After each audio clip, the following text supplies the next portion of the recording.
एक समय की बात है। एक छोटे से घर में एक सुशील और उसकी पत्नी कविता रहते थे। सुशील और कविता का एक चलता फिरता ढाबा था। सुशील की पत्नी कविता बड़ा ही स्वादिष्ट खाना बनाती थी। जो उसके हाथ का खाना खाता था अपनी उंगलियां चाट लेता था। सुशील और कविता दोनों ही बड़े मेहनती थे और मिलजुल कर काम करते और अच्छे खासे पैसे कमा लेते थे। वो रोज सुबह 4 बजे उठ जाते थे और खाना बनाने में लग जाते थे और 8 बजे तक अपना चलता फिरता ढाबा लेकर निकल पड़ते थे। सब कुछ काफी अच्छे से चल रहा था। हमेशा की तरह एक दिन कविता सुबह उठकर अपना काम कर रही थी। सुशील उस दिन देर तक सो रहा था और कविता ने सोचा कि क्यों न वो अकेले ही सारा काम निपटा ले। कविता काम में लगी हुई थी कि एकदम से सिलेंडर खत्म हो गया। ओहो, ये सिलेंडर को भी अभी खत्म होना था। एक काम करती हूँ, इसे मैं खुद ही लगा लेती हूँ।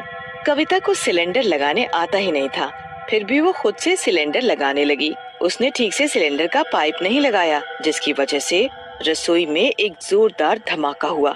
धमाके की आवाज सुनकर सुशील दौड़ता हुआ आया। अंदर रसोई में उसकी पत्नी कविता जोर जोर से चिल्ला रही थी। मैं जल गई, मैं जल गई, मुझे बचाओ, मुझे बचाओ।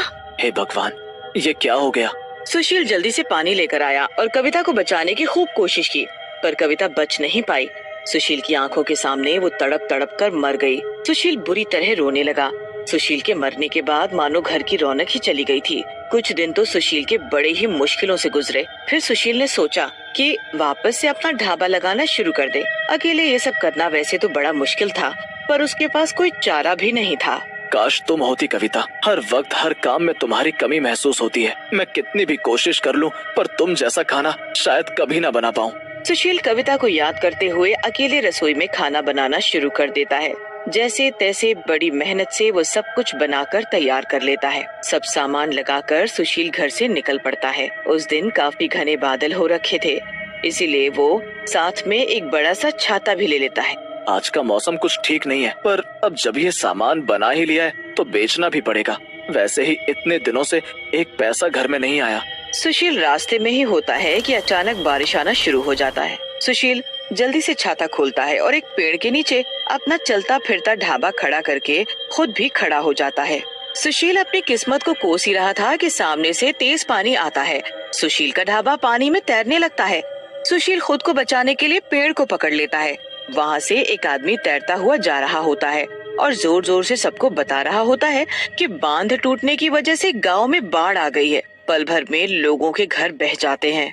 सब लोग अपने अपने घर की छत पर चढ़ जाते हैं। सारा गांव बर्बाद हो जाता है। सुशील भी अपनी जान बचाने के लिए उस पेड़ के ऊपर चढ़ जाता है। सारे गांव में अफरा तफरी मच जाती है। ये पल भर में ही क्या से क्या हो गया। पूरा हंसता खेलता गांव एक सेकंड में उजड़ गया। अब क्या होगा सबका? सारा सामान, सब कुछ बर्बाद हो गया। सुशील लोगों का सामान अपनी आंखों के सामने बहता देख रहा होता है और लोग मदद के लिए चिल्ला रहे होते हैं। जो लोग जहाँ होते हैं वहीं रहते हैं, ताकि कहीं पानी के बहाव की वजह से वो बह न जाए। पूरा दिन लोगों का ऐसे ही एक जगह बैठे बैठे निकल जाता है। लोगों का खाने का सब सामान भी पानी में बह चुका होता है।